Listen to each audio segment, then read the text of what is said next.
Meus amados amigos, quero falar com vocês hoje sobre um grupo especial de pessoas. Um grupo que inclui alguns de vocês, ou talvez até todos que estão me ouvindo agora. Esses são os escolhidos, que passaram por algumas das provas mais dolorosas que a vida poderia lhes lançar, e ainda assim, pela graça de Deus e através de sua fé persistente, surgiram do outro lado como curadores do povo. Quando digo curadores, não me refiro necessariamente a médicos ou terapeutas, embora esses papéis possam estar inclusos. Falo daquelas almas chamadas por Deus para trazer esperança, encorajamento e renovação aos outros. Aquelas que, após atravessarem o próprio vale da sombra da morte, descobriram que suas cicatrizes agora carregam um propósito divino. Pode ser a mulher que sobreviveu a um casamento abusivo e agora aconselha outras mulheres em situações semelhantes. Pode ser o homem que, após lutar contra o vício, ajuda outros a encontrar liberdade. Pode ser o casal que perdeu um filho e agora traz conforto para pais enlutados. Esses são os escolhidos. E, se você está ouvindo hoje, suspeitando que também tenha atravessado seu próprio inferno pessoal para, quem sabe, ajudar outra pessoa a encontrar uma saída, então acredito que essa mensagem é para você. Muitos de nós, na meia-idade, enfrentamos tempestades que pessoas mais jovens talvez nunca possam imaginar. Quando você chega aos 40, 50 ou 60 anos, provavelmente já experimentou desilusões, decepções, traições e até mesmo uma crise de fé que o deixou se sentindo exposto e incerto. Você pode até ter se sentido perdido.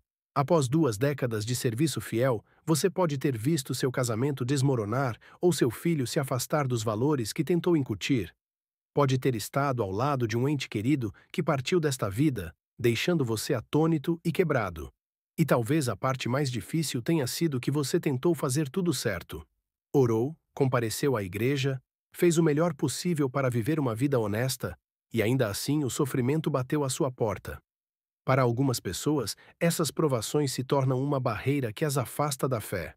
Elas ficam amargas, ressentidas e endurecidas, dizendo a si mesmas que, se Deus realmente se importasse, Ele não teria permitido que passassem por tudo aquilo. Mas para outros, aqueles que eu chamo de escolhidos, essas tempestades se tornam o fogo de refinamento que os molda em vasos de compaixão e poder. Não é que eles nunca tenham lutado contra a raiva ou a dúvida. Ao contrário, podem ter gritado na noite: "Por que eu, Senhor? Como você pôde deixar isso acontecer?" Mas, em algum momento da jornada, uma semente de fé permaneceu, uma pequena faísca se recusou a morrer, e nessa faísca, Deus plantou o início de um chamado grandioso. Você vai ajudar outros que caminham pelo mesmo caminho. Você será o farol deles na tempestade, vai mostrar a eles que a cura é possível. Agora quero tranquilizá-lo de que, se isso ressoar com você, não precisa ter a sua vida toda perfeitamente organizada. Talvez você ainda tenha perguntas, talvez ainda tenha cicatrizes que doem de vez em quando, talvez ainda esteja aprendendo o que significa confiar em Deus na escuridão, mas você sente algo em seu espírito, algo que diz: "Eu passei por essa prova por uma razão. Eu sobrevivi por um motivo. Eu tenho um testemunho. E talvez, só talvez, Deus possa usá-lo." Quero incentivá-lo a se apoiar nessa voz, porque acredito que é o Espírito Santo chamando você para um propósito maior. Vamos encarar. A vida pode ser realmente brutal. As pessoas podem ser cruéis. A doença. As doenças podem nos roubar a vitalidade, crises financeiras podem nos deixar impotentes, e as traições podem nos deixar desiludidos. Mas aqui está algo que muitas vezes ignoramos. Os maiores santos e curadores ao longo da história raramente foram mimados ou protegidos da dor. Olhemos para os profetas do passado, para os discípulos, para pastores, mestres e conselheiros modernos que deram frutos extraordinários. Com frequência, você encontrará uma história de vida marcada por lágrimas e decepções. Por quê? Porque uma pessoa que nunca experimentou a tristeza ou o desespero pode ter dificuldade em verdadeiramente ministrar àqueles que estão nas profundezas disso. Mas, quando você passou pelo seu próprio inferno pessoal, carrega uma empatia e uma autoridade que não podem ser falsificadas. Você sabe o que é sentir a ansiedade ou a tristeza que o impede de dormir à noite. Você conhece a dor da traição. Sabe o silêncio que às vezes segue suas orações mais desesperadas. E por isso pode se colocar ao lado de uma pessoa ferida e dizer: eu entendo, e realmente significar isso. Às vezes, ouvimos o termo escolhidos e imaginamos pessoas perfeitas, sem pecado ou obviamente dotadas. Mas a Bíblia nos mostra uma imagem diferente. Pense em Davi, o jovem pastor que se tornou rei. Antes de enfrentar Golias, ele travou batalhas pessoais nos campos, protegendo o rebanho. Foi ignorado pela própria família quando o profeta Samuel veio ungir o próximo rei. Mais tarde na vida, ele pecou com Batseba e orquestrou a morte do marido dela. No entanto, Davi ainda foi chamado de um homem segundo o coração de Deus. Por quê? Porque mesmo com suas falhas, ele era arrependido e verdadeiro. Ou pense em José, o sonhador, vendido como escravo pelos irmãos invejosos, falsamente acusado e lançado na prisão. Ele poderia ter se tornado amargo, poderia ter perdido a fé, mas em vez disso, se agarrou a Deus. Com o tempo, ele se tornou o segundo no comando no Egito, salvando incontáveis vidas da fome. A traição e o sofrimento de José foram o crisol que o preparou para seu destino. E assim acontece com muitos que respondem a esse chamado divino. Se você é um crente de meia idade que tem caminhado com o Senhor por anos, pode ter lutado com a pergunta: Deus, por que você me deixou passar por tanta dor? Ou, se você é novo na fé, pode estar se perguntando: existe algum significado para as feridas que carrego há tanto tempo? Quero ser transparente. Não afirmo ter todas as respostas. Às vezes, a dor da vida está além do nosso entendimento. Contudo, já vi o suficiente para saber que Deus pode pegar até as experiências mais devastadoras e transformá-las em um quadro de redenção. Ele pode dar à luz ministérios a partir da miséria, usar o que foi destinado para o mal para trazer o bem. E, frequentemente, ele usa pessoas como você, que emergiram do fogo, não necessariamente ilesas, mas forjadas em algo mais forte e mais compassivo. O chamado para ser um curador não é sobre se colocar em um pedestal e proclamar: eu resolvi os problemas da vida, então deixe-me consertar você. Não, trata-se de humildade, de dizer: eu estive onde você está, e não teria conseguido se não fosse pela graça de Deus. Deixe-me caminhar ao seu lado enquanto você também encontra seu caminho. Trata-se de ser um curador ferido, alguém cujas próprias feridas se tornam uma fonte de empatia e força. Quero reconhecer algo importante. Alguns de vocês ainda podem estar no meio de sua provação. Você ainda não chegou do outro lado e pode estar pensando: como posso ajudar outra pessoa se ainda estou me afogando? Essa é uma pergunta válida, meu amigo. Não se apresse. Existe um tempo para curar, para descansar, para permitir que suas próprias feridas sejam cuidadas. Antes de estender a sua mão para ajudar os outros, saiba que mesmo nesse lugar raw, Deus pode falar ao seu espírito, preparando você para o dia em que você olhará para trás e dirá: irmão, irmã, eu sei exatamente como isso se sente, e aqui está como Deus me sustentou. Às vezes, a sua cura e a cura de outra pessoa acontecem simultaneamente, enquanto vocês compartilham e oram um pelo outro. Então, não se desqualifique só porque ainda está atravessando o vale. Às vezes, é exatamente aí que Deus nos encontra e nos molda para o serviço futuro. O inimigo não quer que você aceite o manto da cura. Ele preferiria que você ficasse em silêncio, sentindo-se inadequado. Ele preferiria que você continuasse repetindo seu trauma, convencido de que nunca será totalmente livre. Mas deixe-me lembrá-lo. Se você está em Cristo, tem autoridade sobre as mentiras do inimigo. Ser um curador escolhido significa olhar para os seus momentos mais sombrios e perceber que aqueles momentos cavaram um poço na sua alma, um espaço que pode ser preenchido com compaixão, empatia e compreensão. E por causa desse poço, você pode derramar água em alguém que está sedento e desesperado por esperança.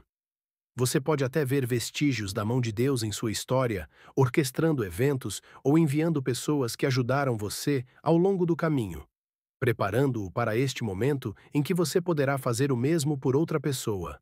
Essa é a beleza da redenção. Ela não apaga o que aconteceu, mas o transforma.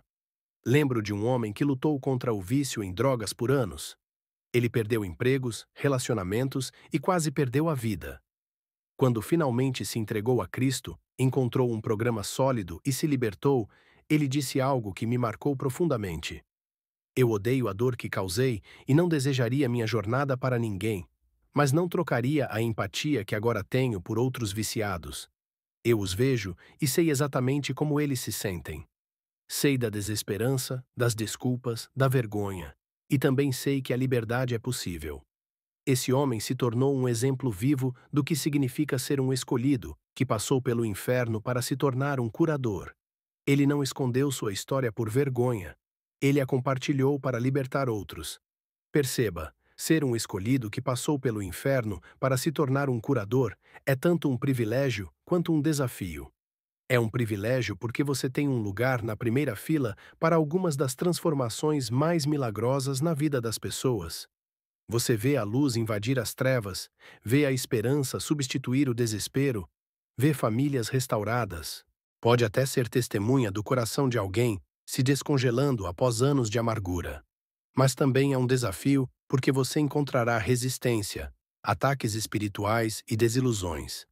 No entanto, no meio de tudo isso, você experimentará um profundo senso de propósito. Saberá que sua vida conta para algo além de suas ambições pessoais. Você fará parte de uma história divina que atravessa gerações, entrelaçando inúmeras vidas. Vamos falar um pouco sobre o papel do Espírito Santo em tudo isso. Às vezes, esquecemos que o mesmo Espírito que capacitou os apóstolos em Pentecostes habita em nós. Isso significa que não estamos dependendo de nossa capacidade limitada de amar ou de curar. Somos canais da sua graça. Quando você ora por alguém, não são apenas suas palavras que importam. O Espírito Santo pode fluir através de você, guiando sua oração, tocando o coração da pessoa de formas que você não pode ver. Quando você fala palavras de encorajamento, o Espírito Santo pode amplificá-las para que elas penetrem profundamente no espírito de alguém. Quando você compartilha seu testemunho, o Espírito pode quebrar correntes que a lógica ou a persuasão nunca poderiam. Então não subestime o aspecto sobrenatural desse chamado. Aceite-o, peça ao Espírito para preenchê-lo todos os dias, peça-lhe por palavras de conhecimento, sabedoria e discernimento enquanto você ministra às pessoas. Você pode se surpreender com a forma como ele o conduz, talvez lhe dando uma visão sobre a dor de alguém ou direcionando você para uma escritura que fala exatamente a necessidade dessa pessoa. Agora quero garantir-lhe algo. Deus vê você. Às vezes, os curadores se sentem invisíveis, focando tanto nos outros que se perguntam se alguém se importa com eles. Mas o Senhor observa. Ele conhece suas lágrimas, seus sacrifícios e seu cansaço. Ele é o bom pastor que o chama pelo nome. Se você alguma vez se sentir negligenciado ou subestimado pelas pessoas, lembre-se de que sua recompensa vem, em última instância, do alto. Isso não é apenas um clichê, é uma verdade bíblica. Em Mateus 25, Jesus diz que tudo o que fizermos aos mais pequenos é a ele que fazemos. Cada copo de água gelada dado em seu nome é lembrado. Cada oração, cada ato de compaixão é anotado no céu. Isso pode não pagar suas contas ou lhe render um troféu, mas armazena tesouros na eternidade e traz um nível de satisfação que dinheiro ou reconhecimento não podem igualar. Quero também lembrá-lo de que essa jornada não foi feita para ser trilhada em isolamento. Até Jesus tinha discípulos e os discípulos tinham uns aos outros. Vemos no Novo Testamento como eles se apoiavam, se corrigiam, oravam juntos e compartilhavam tanto as dificuldades quanto as alegrias. Encontre seu grupo, aqueles que compreendem ou pelo menos respeitam seu chamado. Cerque-se de mentores que possam derramar sobre você e de mentoreados nos quais você possa derramar. Nessa comunidade, você encontrará uma força que jamais imaginou ter. O ferro afia o ferro, como diz o provérbio. Então, meu querido amigo, se você passou pelo seu próprio inferno, eu me coloco diante de você como testemunha de que ele pode se tornar a porta para o seu maior ministério. Seu coração partido pode se tornar a cura de outra pessoa. Suas lágrimas podem se transformar em rios de empatia que refrescam almas sedentas. Seu coração antes partido pode se tornar um vaso de amor divino que convida outros à plenitude no reino de Deus. Nada se perde quando se é entregue a Ele. Agarre-se a essa verdade e deixe sua vida ser um testemunho do poder de um Deus que pega o que foi feito para nos destruir e o transforma em algo glorioso. Você é escolhido, não porque seja perfeito, mas porque é amado. Não porque pediu pelo sofrimento, mas porque sobreviveu a ele. E agora pode testemunhar uma esperança que o transcende. Dê esse passo com coragem. Deixe suas cicatrizes falarem de graça. Deixe sua voz proclamar a redenção e que suas mãos sejam instrumentos de compaixão. O mundo precisa de você, o povo de Deus precisa de você. E à medida que você atende a esse chamado, que você encontre um senso mais profundo de realização do que jamais sonhou ser possível, pois ao se doar aos outros, você descobrirá de novo o coração daquele que primeiro o amou. Amém. Que a paz e o poder de Deus estejam com você enquanto você avança como um escolhido, um curador ferido, um vaso do divino que transforma cinzas em beleza, tanto em sua vida quanto na vida daqueles ao seu redor.